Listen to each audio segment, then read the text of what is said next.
And what Eddie De Robertis is doing, is to take a small piece of one embryo, right? And he's using, as you can see, extraordinarily sophisticated instruments, blunt needle and a pair of forceps. He takes this bit out and taps it into another region of a frog embryo, taps it, and then he goes home, and then he comes back, and he repeats the Spearman and Mangold experiment in this manner. And when he comes back the next day, he finds a tadpole running around with two axes, two embryos. So not only is this tadpole has a duplicated axis, but it's swimming around. And this is absolutely stunning. These cells moved over there can actually influence the region to make a duplicated axis. How is that happening? And this was an important question which biochemists tried to answer and couldn't easily get the answer for a long time, till the general answer to these kinds of questions came from the invention of a new field called molecular biology. Delved into genetics, embryology, and molecular biology in trying to ask the question, how are we made? And that question can be asked in a new form now, because we see that genes are involved, because genes, when mutated, cause mutant forms, and therefore we can ask the question, how do genes make organisms, right? Rather than how do genes merely make characters, right?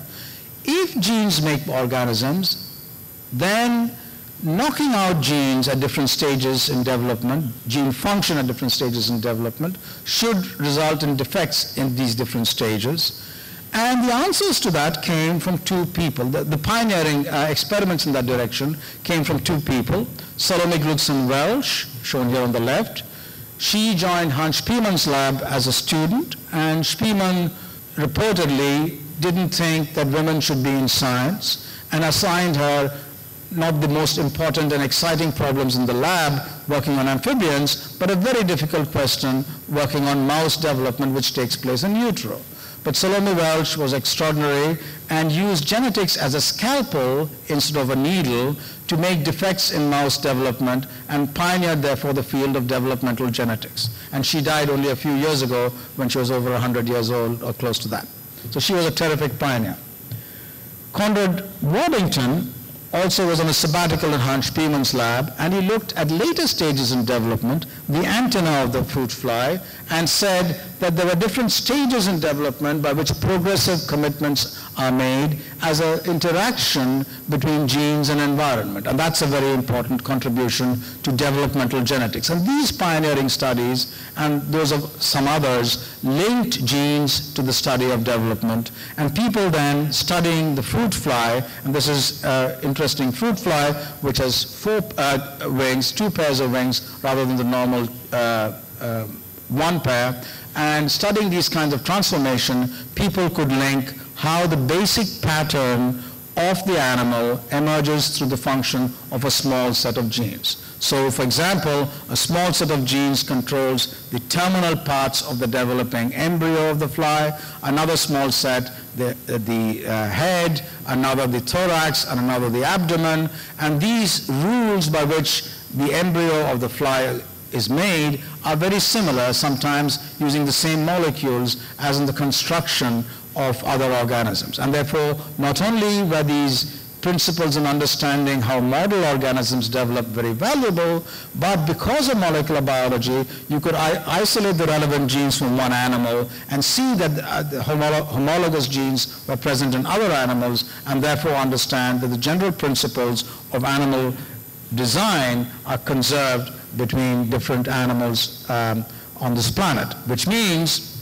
that the toolkit used to construct an organism such as the fly is essentially the toolkit used to construct an organism such as us, but the rules by which you implement these tools in different contexts results in dramatically different organisms. So the point is, studying any one organism can tell you a huge amount about studying anything else. And one exciting example, which comes right here from Delhi, is about a gene which is involved in making the wing of the fly. And that's a gene discovered in an undergraduate teaching lab by Sharma and Chopra in, I think, something around 19 77 or 78 or so, and they published this paper. They call the gene wingless, because if you mutate that gene, the wing becomes the notum or the thorax of the fly.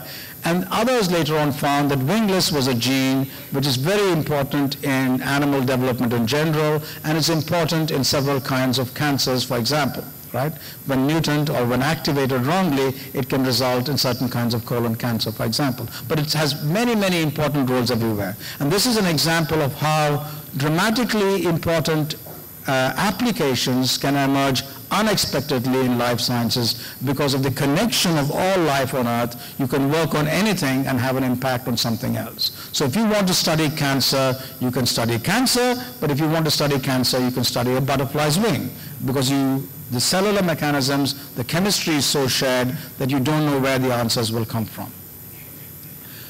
So the discoveries in molecular biology allows us to link genes and gene products, how they function in cells, how they function in groups of cells, to how organisms are made. And I started off by telling you how much interesting work had been done by Indian scientists in the early 20th century before independence, and how it's a very competitive world. And yet I also said there are tremendous foundations of science in India. We oftentimes in our textbooks read about Indian science as if they were done by dead people before independence. But that's not true. There are live people today who are actually doing exciting science, and we must appreciate that. And you can be some of those kinds of people. For example, understanding how molecules affect cells and affect patterning, how wings of flies are made, and a molecule which is conserved and affects human cancers also, another molecule, is a molecule called hedgehog. I won't tell you why it's called hedgehog now, but Satyajit Mayer is one of the pioneers who has done extraordinary work in that kind of area. So let's go on now. I'll give you some more examples of people who are doing interesting work, and this is just the first. So the final question, so where do we come from, how are we made, and how do we function, is the final question. How do we function is actually rather amazing. I mean, how can we, catch a ball coming at us at high speed? How can we, play a game of cricket and come first or second or whatever, yeah? These are amazing abilities. And here's a moth, and this is at high speed. This is 1/40th of the normal speed of its flapping. So imagine it going 40 times more. It can fly, but it can remain static while it puts its proboscis into a artificial flower and drinks from that. And this picture is from Michael Tew. My colleague Sanjay Sane passed this on to me.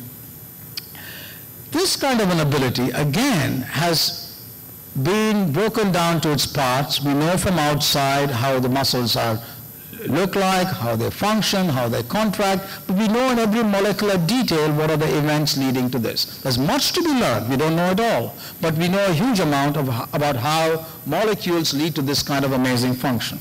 There have been several people in India, people of Indian origin, who have contributed to these kinds of areas relating structure and function, and this is just a short list of them, but this is a very exciting area linking up structure at the molecular level down to function. Now, the challenge is that so far, the story I've told you is about how genes make organisms. I didn't tell you, but genes also are the thread which link all life on this planet. And the Darwin's finches, I told you, their diversity arises because of changes in gene expression, because of mutations in specific kinds of regulatory regions of genes. So genes seem to be doing everything. What is the role of the environment? The answer is, because the toolkit is conserved, and because the toolkit must be operated upon differently in different contexts, the environment is vital and is what makes people different. So the environment of cells during development, interactions between cells, turn on and off genes at different times, and therefore even though every cell at the first approximation has the same genetic composition, results in doing different kinds of things. So nurture, either in terms of cellular environment or the external environment, is very important. So here, for example, is a frog, a picture of a frog from the Peruvian jungles, I think. And this frog has a poison on it, which people there use to make poison darts when they coat their darts. But if you take this frog and culture it in your home, it will not make this poison because it actually eats a particular insect whose products it uses to make this poison. If you take the frog and the insect together, you will still not get the poison because the insect eats a particular fungus in that environment and so on. So these kinds of links between what we are, our metabolites, depend hugely on our interaction with our environment in many ways, both valuable, negative, and a balance. It's a constant war, for example, between parasites, bacteria, viruses, and our immune system, but also many of the metabolites we make come from what we eat and what we interact, both developmentally and when we function. So genes and interactions are very important, and one of the persons who's studying that really well in India is Partha Mazumdar at the National Institute for Biomedical Genetics in Kalyani near Kolkata. And Partha has looked at how the population of India has diversified its origins and so on, but he's also now studying how in some diseases some of us respond more severely and others don't, and also studying the diversity of cancers in the country. Now, when we look at genes and environment, therefore, the environment is absolutely vital, and that's illustrated best by looking at identical twins. Identical twins can actually look very similar, of course, but depending on how they've been brought up, what exercise they do, what they eat, what infections they've been exposed to when they are young, have they been vaccinated or not, they will respond very differently through their life. So genes are by no means everything at all. We are a product of nature and our interactions, and our behavior, our complex behavior, are again an interaction of our genes and our environment, and that too has been studied by several people. Obaid Siddiqui and Veronica Rodriguez, sadly, who both died in the last few years, were pioneers in this kind of work in India. How does what we eat affect us? And that's hugely very important.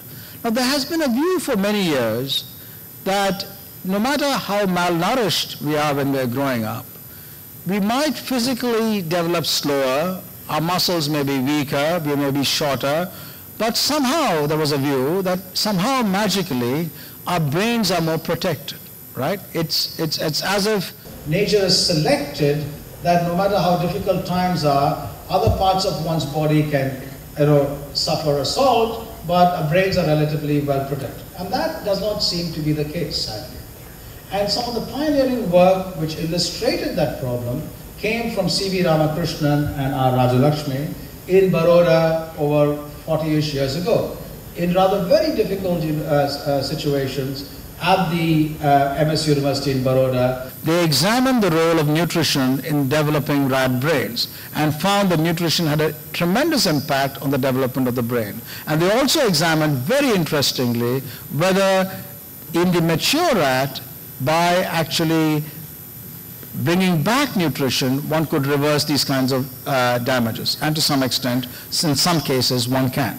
So that's a very, very exciting question, therefore, in a situation where we have messed up our environment and our sanitation, our exposure to disease, our maternal and fetal nutrition to such an extent that, as I started off by saying, India has serious problems in early child development, right? So the question is, how can we reverse that? Of course, by removing the causal factors, but also we have a challenge in both understanding the biology and actually treating those in whom this damage has already occurred. So brain development and nutrition and how that actually affects our development and whether it can be reversed is a very, very exciting area. And if we look inward for these kinds of areas, and these areas are, sanitation, nutrition, and fetal development, we can actually be leaders in the world in basic science, these are very, very exciting questions in basic science all over the world, but India, for a variety of reasons, affords an exciting place where not only can we address these basic questions well, but we can actually apply them really well. Now, when you want to become scientists, I've again given you the impression that as biologists or people from different areas coming into biology, there's only some kinds of biology you can do. And that can't be farther from the truth. There are hundreds of different kinds of biology you can do, from, you apply it in becoming a patent lawyer, in commerce, in big business, in small business. But one which actually excites me a lot is this relationship between sanitation and development, but also specifically how we can transform sanitation itself. Now, if you look at this aspect in terms of the sanitation value chain, from the toilets we use to the management of waste, this is a complete disaster in India. Open defecation is a shame and a huge problem in India, but because of the way our cities and our rural environment has grown, its solutions are also very complex. So we shouldn't keep just stating the problem and saying, this is a serious problem, this is a shame, and hope it'll go away. We shouldn't say someone must do something about it. That answer is not the solution. And we must realize that complex problems have complex solutions, and so we must grapple and deal with the solution and be part of the solution. And while science and technology is not the answer, it is a major component, a necessary component of providing the answer, and it's a very exciting way of addressing this. So the Department of Biotechnology partnered with the Bill and Melinda Gates Foundation and had a Reinvent the Toilet challenge thrown out in India, and we got exciting technological solutions for our problems, and those are being funded and are being taken forward, and I won't have time to go into that now. But the point is, both over here, in the aspect relating to the toilet, there are extraordinary scientific advances which address how biology and biotechnology can be used to design the toilet with minimal use of water and energy in a clean manner. So one of the challenges in toilets in India is that while the government has built literally millions of toilets, they eventually go into disrepair, and it's actually more sensible for people, particularly women, to go out in the field rather than use these rundown, decrepit, dark and dingy toilets. And these new toilets are very, very interesting, and the challenge is to be as industrialists to small-scale entrepreneurs to scale up and use this, and this will really transform India. But toilets are just one part of the problem. If waste management is done poorly, then it is still equivalent to open defecation even if a toilet is used. And this cycle is again a fascinating cycle where if one looks at it from the perspective of a business person or a scientist or a social innovation person, the challenges in waste management are extraordinarily exciting, and as biotechnologists or as biologists, this actually results in producing energy, solving a major problem, and this is another useful area. From the perspective of biology itself, there are many exciting teams, and these are some of the people who I've shown. Raj Bhan, who was the former secretary of the Department of Biotechnology, pioneered in developing over a 30-year period a rotavirus vaccine, and that's now come to fruition. He and many of his colleagues are interacting in the Delhi environment in a Translational Health Science and Technology Institute, trying to transform public health and those kinds of problems through research in biology. So to end then, if you want to study brain development or fly development or the development of an ant, there's exciting biology to be done looking around our environment. And this can be leading science as good as anywhere in the world. And there's a potential for India to become a leading center for that kind of research. The problems of India, and I use drains as a metaphor for that, actually are an opportunity both for basic science and for transformative applications of science. And this successful